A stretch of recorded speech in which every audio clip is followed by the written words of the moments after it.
Everyone ready to move on? I assume you are. Let's do that. All right. So next movie we're going to talk about is Mystery Men. Mystery Men is a 1999 American superhero comedy film directed by Kinka Usher in his feature-length directorial debut. It was written by Neil Cuthbert, loosely based on Bob Burton's Flaming Carrot comics. So real quick, what are Flaming Carrots? That's an American superhero comic book created by Bob Burton, featuring the absurd, surreal adventures of the Flaming Carrot. The series first appeared in Visions #1, a magazine-sized comic book publication. Flaming Carrot chronicles the further adventures of the strangest man alive. Flaming Carrot is often noted for his distinctive exclamation UT. Flaming Carrot adventures have been published in Aardvark, Vanaheim, Renegade Press, Dark Horse Comics, and Image Comics, where all the pouches are from. Among others, he has guest starred and made cameos in comics published by Fantagraphics, Mirage Studios, and Animaker Press, and others. So, I was starting to say, yeah, these characters in Mystery Men apparently made some appearance or others in Flaming Carrots, though they don't really like hyperlink to a specific one, so I couldn't tell you how close to the originals they are. It stars Ben Stiller, who was popular back in that period, Hank Azaria from The Simpsons, William H. Macy, Greg Kinnear, Claire Forlani, Kel Mitchell, Paul Reubens, Janeane Garofalo when she was funny, Wes Studi, Geoffrey Rush, Lena Olin, Eddie Izzard, who, you know, if you've ever seen Dorian do his Eddie Izzard impression, it's quite funny, and Tom Waits, the aforementioned Tom Waits. The film details the story of a team of lesser superheroes with unimpressive powers who are required to save the day from a criminal genius when Champion City's resident superhero gets captured. Mystery Men generally received positive reviews from critics, but was a box office bomb, making a little over $33 million worldwide against a $68 million budget. All right, Chae, this was like the whole reason you're here tonight. So tell me about your love and affection and dedication and just everything for Mystery Men. Yeah, so Mystery Men is a fucking core memory for me. It's a little crystal ball, huh? Yes, little crystal ball. Little bit of background. My dad is a musician, and he went around like county fairs and stuff like that when I was little. And we had a van where the band had all of their stuff, and there was a bed in the back and a little TV in the front. And when we were on summer vacation, we would take the van places. And that is where I first saw Mystery Men. Little tiny 12-inch screen in the back of a van going to like a cousin's house or something. And I thought it was so fucking hilarious. It is the dumbest shit ever. Yeah. It is a whole bunch of just absolute losers trying to save the day and repeatedly failing until they finally succeed. Failing upwards, as it were. Yes, failing upwards. I saw the movie, I think, when it came out. This was the period, the window of time where this particular group of comics were making movies and were popular, and they were right at the heart of mainstream pop culture. This was Janeane Garofalo at the height of her powers. I believe this is plus or minus a year of The Truth About Cats and Dogs, which is probably like the highlight of her film career. This is Ben Stiller, I think, at the beginning of his like super run of stupid comedies that actually made money. You know, because if you can dodge a wrench, you can dodge a ball. And then, you know, this is kind of a there's no slouches in this. I mean, William H. Macy, Greg Kinnear, these are, you know, really talented people. Waits. Yeah, I tell you, I think one of the reasons why I went out of my way to go see this was because back in 1998, 99, somewhere in there, was the first time I had seen Eddie Izzard's Dressed to Kill. And I didn't know what I was watching when I watched it. I was at a friend's house. We were, you know, eating pizza and smoking pot. And he's got, you know, and he's flipping channels. And we see this, you know, this comedian. And he was like, "Do you have a flag?" And I was like, "Hang on, I want to hear where he's going with this." So I playing India for Britain. Yeah, claim as we live here. Do you have a flag? 1 million of us. Do you have a flag? No flag, no country. These are the rules that I've just made up. I'm not backing up with this gun from the National Rifle Association. Yes. So I went back and I watched the entire Dress to Kill stand-up routine, and I've never laughed so hard. Eddie Izzard, to this day, nothing was as good as Dress to Kill. Nothing he's done since. But she is actually going by Susie Eddie Izzard these days, just to be clear. Okay. For any of the new fans of her that are coming in and maybe watching this, it's like it is Susie Eddie Izzard. I am going to talk about her as I knew her contemporaneously in the late 90s, early 2000s. And at that time, she was just Eddie Izzard. However, if you continue to seek out this person, look for Susie. Anyway, I was a huge fan, and I've watched Dress to Kill like a zillion times. So because of Dress to Kill, and I became a huge Eddie Izzard fan, I sought out anything at the time he was identifying as he. Anything he did. So I've watched both. I was that one person who watched both seasons of The Riches. And I made it a point to watch Mystery Men because he was in it. Otherwise, I would not have given it a shit. And yeah, this is your assessment of the movie is dead on accurate, Chae. This is the dumbest shit ever. I mean, there are some great lines in here, and Janeane Garofalo, I think, has the funniest line of the entire movie. She takes out Eddie Izzard with the bowling ball, who is her dad, and and then she's like, "All right, you got that out of your system? Good. I'm going back to grad school." To this day, that still makes me laugh. So your thoughts, or rather, your history with this movie, Dorian, Mystery Men. I actually watched this movie as well with a whole bunch of backstage crew people. And I'd heard of it. For those of you who have seen the show before, you already know where I'm going very quickly. But I was raised very strict Southern Baptist by my legal guardians. This movie was, again, in that eternal void that was, it's the devil. Wait, why is this one the devil? Never really got an answer on that one because I was like, Okay. we watched those superhero films. Why would this one enjoyable? Hey. We will fight. You crazy Christians, and you're not enjoying life. But anyway, so I ended up watching it, and I watch it post me seeing Pirates of the Caribbean. Okay. The first one, Curse of the Black Pearl. Right. So I'm like, dude, Geoffrey Rush, what up? Right. Like, obviously, I recognize William H. Macy and all the the people I knew from like the alternate life I had, where it's like, yes, I wear polos and pants that are up to here because that's what people do. And like the alternate life where I was like, okay, I can take this all off. Jesus Christ, thank you. But so the line that sticks with me throughout this, I mean, this movie, yes, it's dumb, but it's much like Tank Girl. It's fun dumb. It's the only one my son liked of the three of these.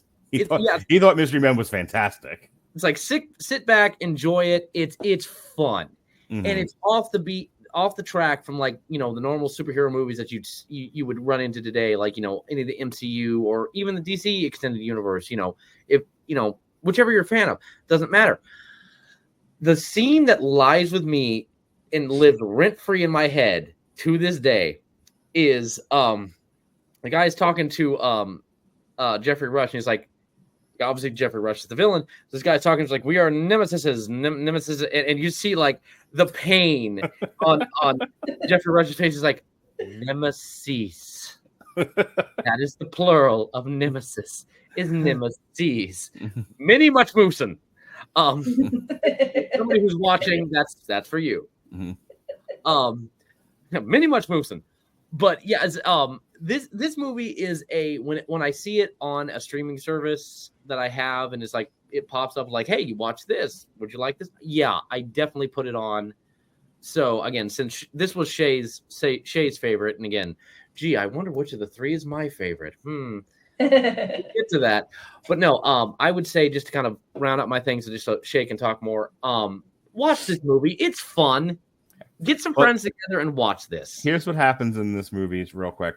So we have So I'll tell you, having just watched the 4th season of The Boys, I'm starting to wonder how much of this movie influenced the writers of the comic book and eventually the people who developed the television show. Because again, we have another sort of deconstruction of the superhero genre.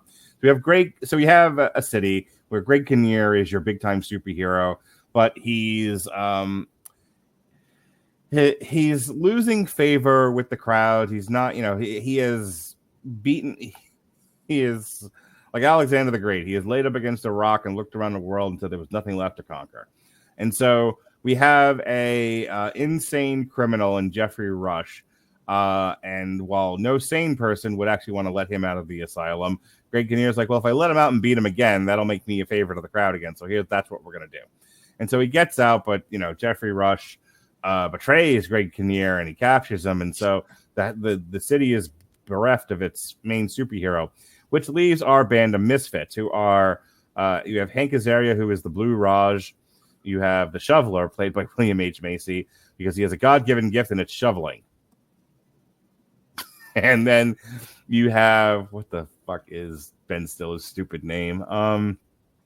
You have Roy, or AKA Mr. Furious, and whose power is his rage enhances his strength and agility, except it never actually does. He apparently had a moment where he lifted a bus and decided, that's it, I'm the Hulk now. But, Roy's just an asshole. In any case, they struggle to save anybody at any time.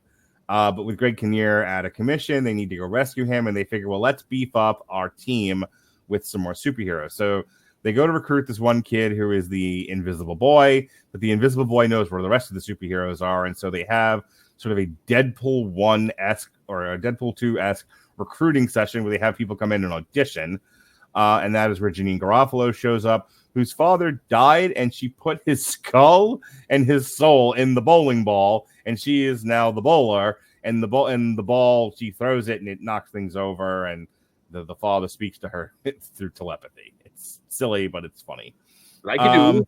Yeah, like you do. And we have Paul Reubens, who is Pee Wee Herman, but he's also the Spleen, and his amateur superhero whose flatulence makes others faint. Gross. Rest in peace, Reubens. We miss you. So we have Tom Waits, who is Doc Heller. He's a mad scientist who makes weapons for the Mystery Men, and they have somebody who is coaching them. A mentor, as such, is played by Wes Studi, and he is a Sphinx. And the funniest thing the Sphinx does is, he's trying to give them advice, but everything he says is like contradictions and opposites and whatnot. And finally, Ben Stiller just had enough of him. And he was like, I know exactly what you're going to say. He's like, everything that is up must come down. Everything that is right must be left. He was like, that's it, right? That's what you're going to say? And the Sphinx is like, damn it.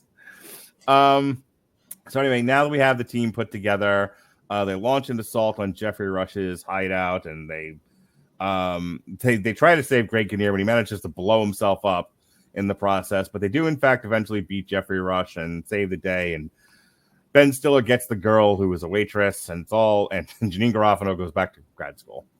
All right, Chae, tell me all about this movie, your favorite parts of it, what works, what doesn't work, etc. So this is another one of those weird ones where the plot's not really all that fucking important. Nope, I don't read these anymore.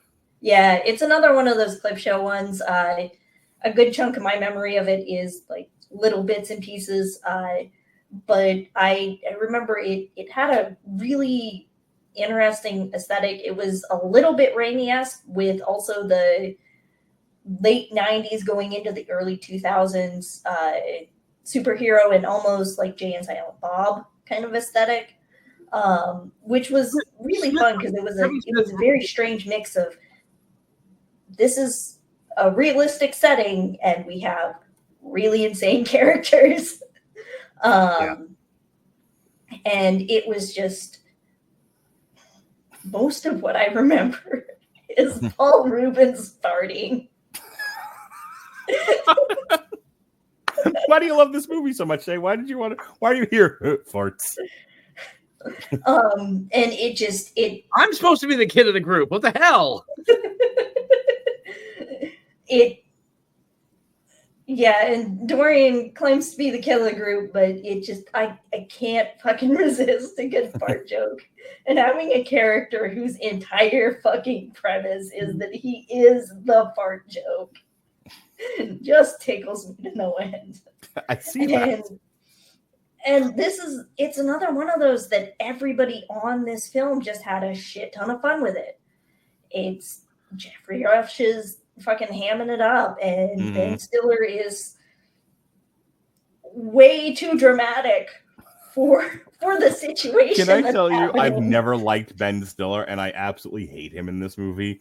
And it's not his fault. He's doing his best. And I'm not saying you shouldn't like this movie or anything like that. Far from it.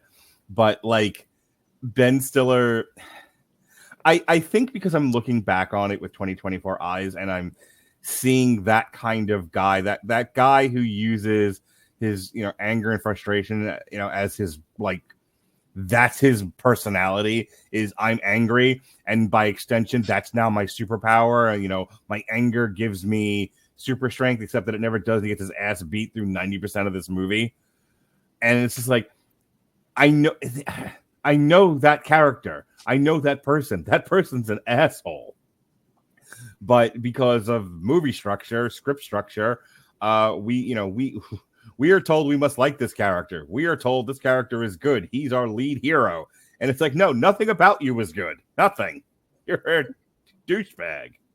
Oh, yeah. And I mean, that's a good chunk of the entire movie. There is very little that is good about anybody in this movie. They're all assholes and frauds. And I was going to say, even like Janeane Garofalo, gets minimally challenged. She's like, fuck this, I'm out of here. It has to be like dragged back in.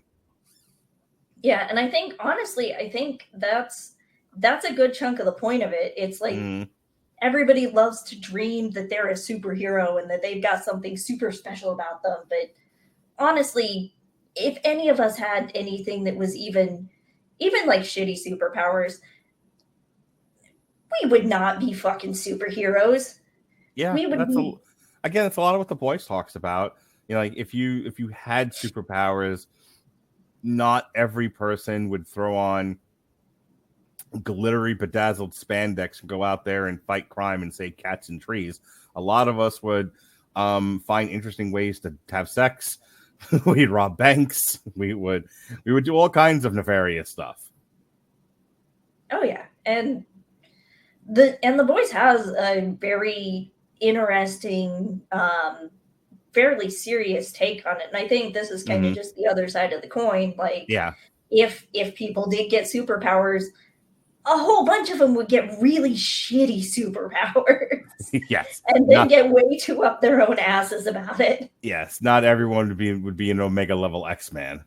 But I think that's kind of a brilliant point that because right now, because again it is 2024 after all, we're looking at The Boys as sort of the satire, the parody, the editorial on the superhero genre.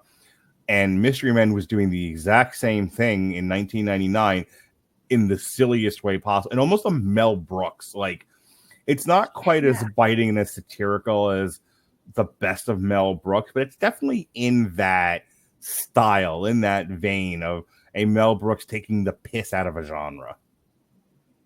Oh, yeah, definitely. And honestly, satire is about comic books, whether it's in movie form or comic book form, is not anything new. Because the first thing that comes to my mind when I think taking a look and satirizing comic books is Watchmen, which is very, very much like The Boys. It's a very serious take on it.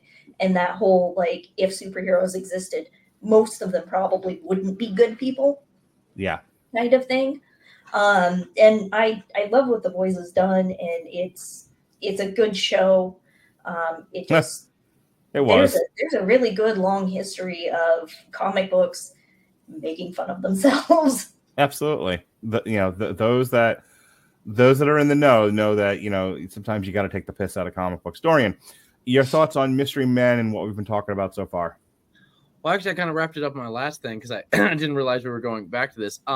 It is just a fun movie. Again, with everything you and Chae have said, I don't really think I can add anything more.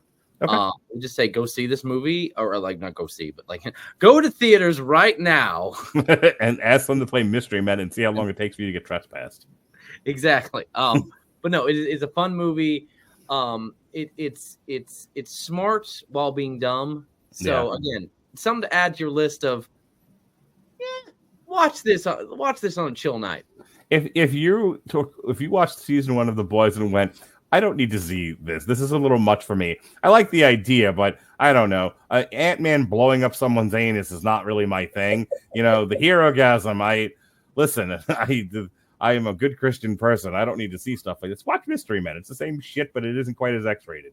And it won't take as much time out of your life.